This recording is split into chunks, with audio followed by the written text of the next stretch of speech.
আমার আল্লাহ ডাক দিয়ে বলে, বন্ধু 17টা জায়গায় আপনারে ঘুরাইলাম, আপনার উম্মতের আমি 5 ওয়াক্ত নামাজ দিলাম।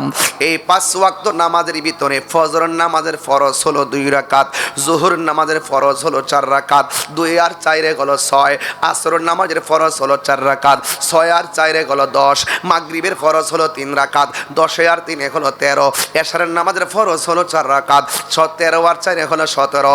নবীজিকে মেরাজে ঘুরাইছে 17 জায়গায়। আল্লাহ ডাক দিয়া বলে, বন্ধু আপনার উম্মতের মধ্যে যারা 5 ওয়াক্ত নামাজ মহব্বত নিয়ে পড়বে, আমি আল্লাহ সান্ত্বনার বাণী আপনারে জানাইয়া দিলাম। ও বন্ধু, আপনার উম্মতকে আমি আল্লাহ এই যে এই জায়গাগুলো ঘুরে ঘুরে আপনি চোখের পানি ফেলে কান্না করেছেন, এই জায়গাগুলো আপনার উম্মতের নামাজি প্রেমিক উম্মতগুলো রে, এই জায়গাগুলো ঘুরাইয়া ঘুরাইয়া আপনার উম্মতের ডান হাতে জান্নাতের টিকিট দিয়ে দিব।